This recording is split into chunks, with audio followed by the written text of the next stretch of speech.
Sungguh-sungguh Allah sangat ridho ketika seorang hamba itu makan ketika sesuap nasi dia muji Allah, ketika minum seteguk nasi dia muji Allah. Itu kalau orang diridhoni Allah itu wali betul. Itu untuk jadi wali itu gampang, kamu makan ridho, kamu ninjak buminya Allah ridho seneng, kamu hidup keseharian aman seneng. Nah ini supaya sampean kita semua ngaji betapa panduan Rasulullah untuk menggapai ridho Allah itu banyak yang keseharian sekali. Saking kesehariannya banyak dalam hadis dan itu sahih. Nabi menyebut hal-hal yang keseharian. Hatta ma tas'alu fi imra'atika, kamu punya uang kemudian istri kamu bisa makan, itu ibadah. Bahkan sebagian ibadah itu dicontohkan Nabi yang akhirnya diprotes sahabat, yaitu wa fi buti ahadikum shadaqah, kamu menggauli istri kamu itu ya sedekah. Sampai sahabat bilang, yang benar ya Rasulullah, ayati ahaduna syahwatahu wa huwa lahu ajrun, masa urusan biologis, urusan syahwat kemudian dia dapat pahala. Nabi menjawab, alaysa lawadu'aha fi haramin akana alaihi wisrun, bagaimana kalau dia meletakkan ke yang tidak benar, itu kan dosa. Nah, hal-hal seperti ini yang saya ingin teman-teman semua, saya juga agak ingin ngaji demi Anda, juga agak ingin. Itu dosa sekali ngaji kok, pesanan kelompok tertentu itu gak boleh. Islam itu untuk semua, jadi ya cuma karena di depan saya jenengan ya seakan-akan jenengan korbannya. Itu ada ilmunya dalam usul fikih itu. Jadi orang itu harus ngaji usul fikih. Nama yang disebut, mungkin Mas Sufyan masih ingat zaman ngaji usul fikih, nama yang disebut itu tidak jaminan sebagai prioritas perintah. Jadi misalnya gini, kebetulan yang di depan Nabi itu Abu Dzar, Nabi ya bilang, ya Abu Dzarin ini uhibbuka misalnya, atau ya Mu'ad ini uhibbuka, atau ya Abu Hurairah ini uhibbuka.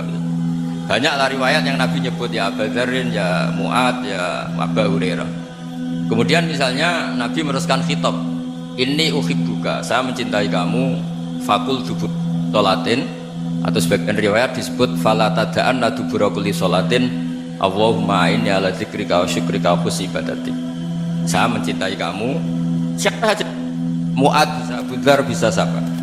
Saya mencintai kamu, mohon kalau habis sholat kamu jangan lupa wiridan Allahumma a'inni ala dzikrika wa syukrika wa husni ibadatik. Ya Allah, tolong kami permudah supaya mudah ingat Engkau. Anda tidak bisa mentang-mentang, wong nama saya Parmin, nama saya Purnomo, itu yang diperintahkan Mu'ad misalnya. Jadi yang disebut satu, tapi khitab itu untuk siapa saja. Saya teruskan.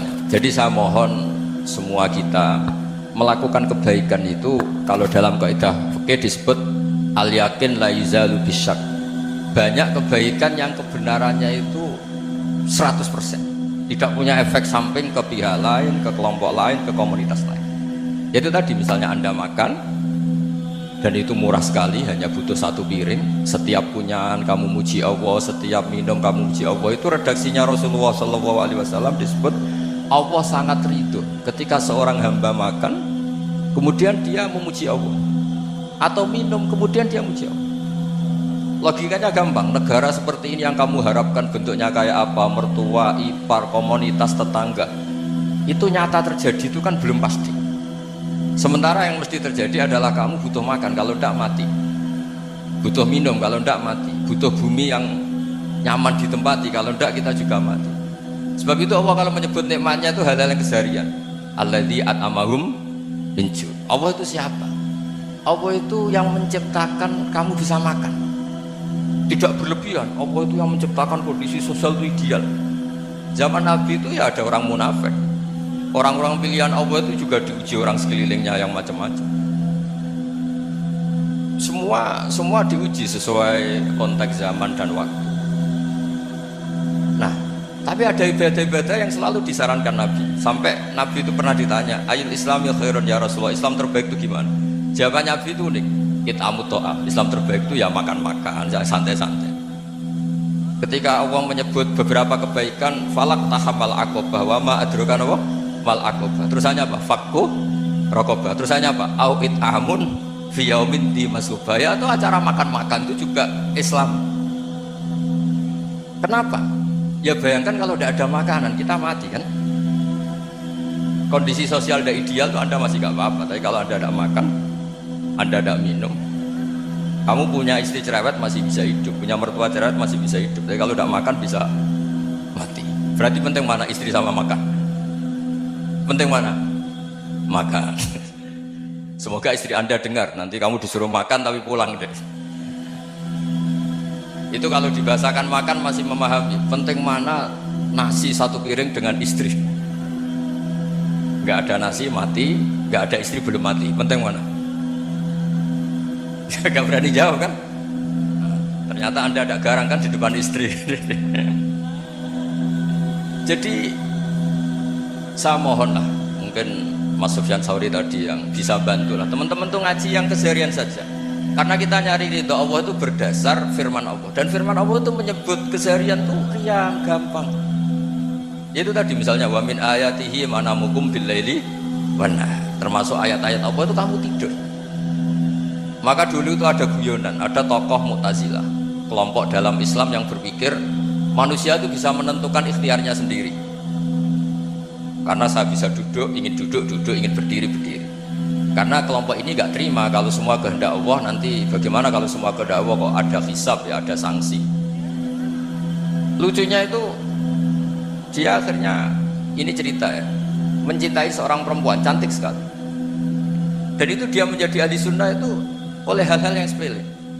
Karena istrinya cantik, ya namanya suami istri hubungan intim. Terus ditanya, Mas masih ingin lagi? Masih. Silahkan diulang lagi. Wah ya tidak bisa. Katanya manusia bisa menentukan yang diinginkan.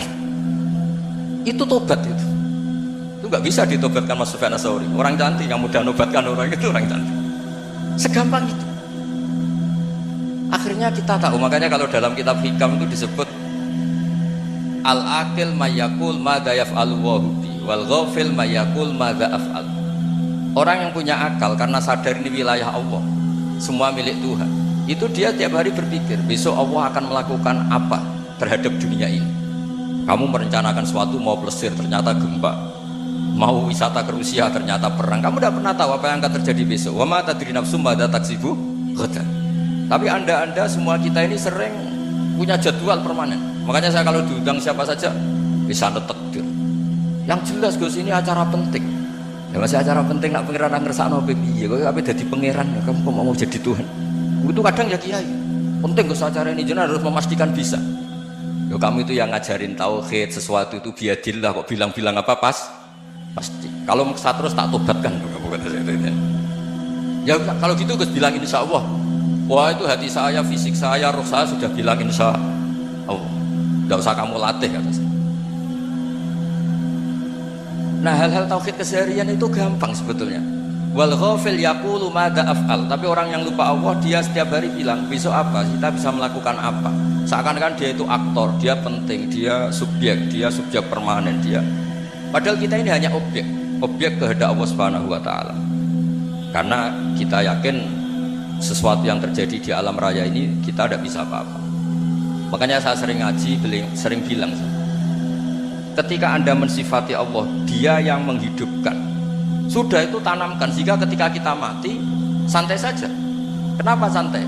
Allah punya cara menghidupkan kita. Zaman kita hidup juga gak tahu caranya ngelola jantung, ngelola paru-paru. Kamu juga gak tahu ngelola oksigen yang tidak beracun, tidak mengandung polusi. Tahu-tahu hidup. Gak ingin tua ya tahu-tahu tua, gak ingin mati tahu-tahu mati. Selama ini kita hidup juga gak tahu apa-apa. Hanya gaya tok, punya jadwal, punya planning. Kalau kamu bisa menentukan pilihan Anda, pasti Anda istrinya cantik, 4 neriman semua, kona'ah semua. Nyatanya enggak kan?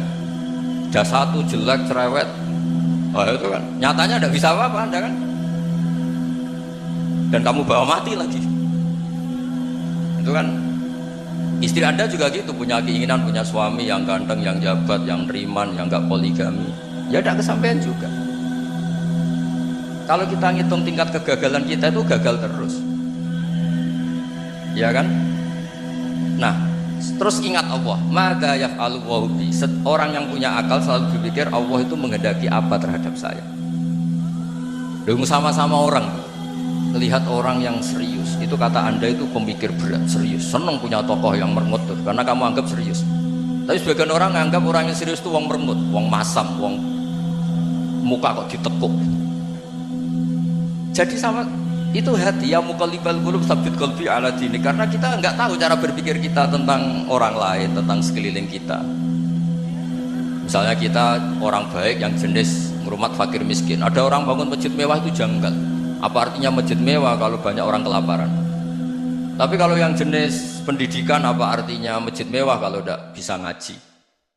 Nanti yang jenis infrastruktur, apa artinya ini kalau semuanya punya sudut pandang yang berbeda-beda.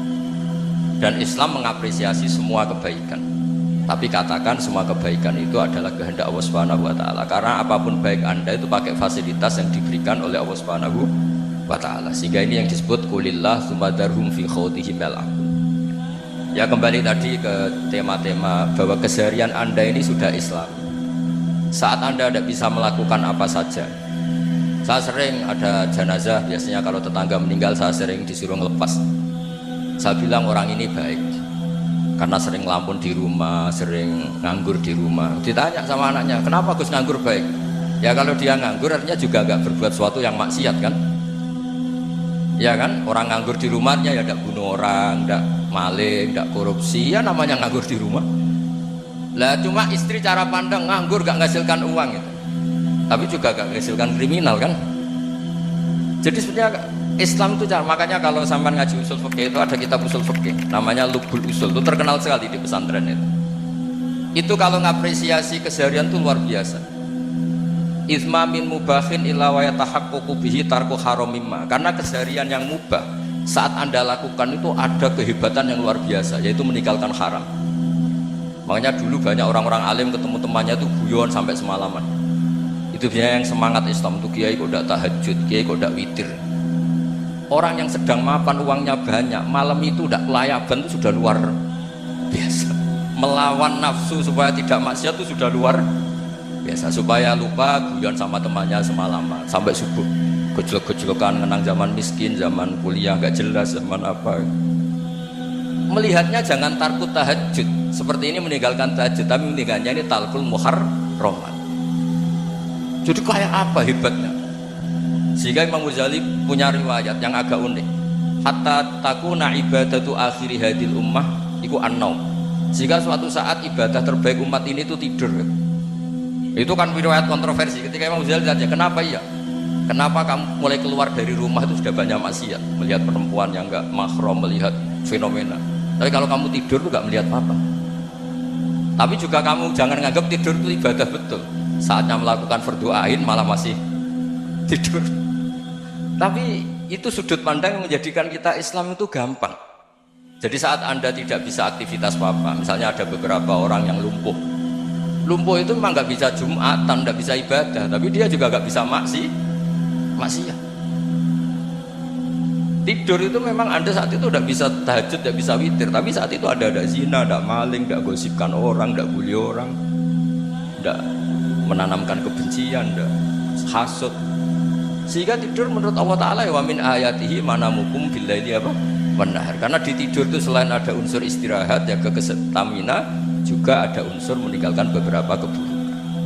Nah, saya mohon ibadah yang keseharian ini kita jaga supaya kita semua baca ayat itu fase itu tertanam di hati. Allah itu siapa? Alladzi at'amahum min ju'i wa amanahum min khauf. Dan Allah kalau cerita di Quran itu anna sababnal ma'a sabba tsumma syaqqaqnal ardha wa syaqqa fa'ambatna fiha habba wa inaba wa qadba wa zaituna wa nakhla wa hada'iqa hulba. Kamu tahu saya ini siapa, kata Allah?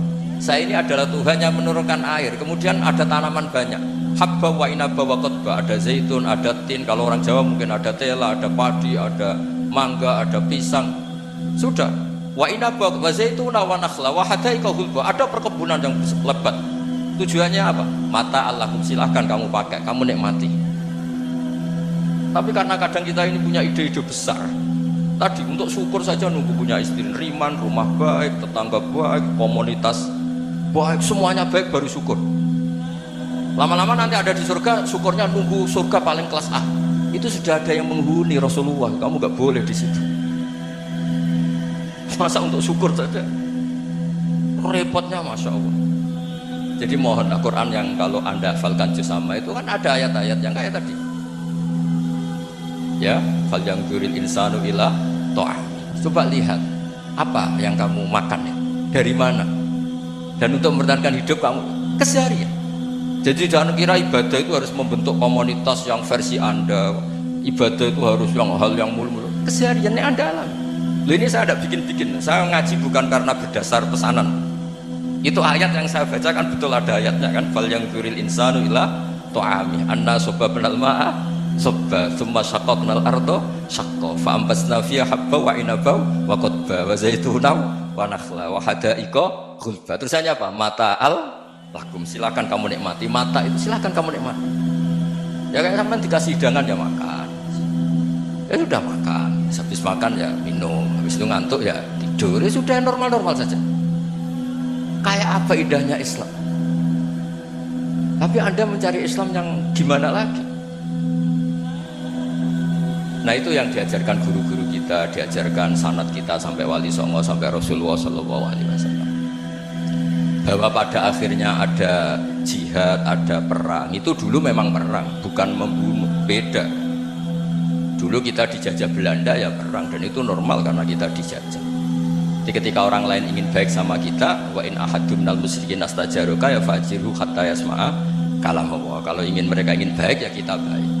Makanya ada istilah musta'man, mu'ahad. Kalau mereka ingin damai, berdampingan dengan kemajmukan ya itu yang lebih baik. Karena memang Islam menghormati proses perdamaian. Wa in janahu nawal lisalmi ya fajnah lah. Kalau ingin damai ya kita harus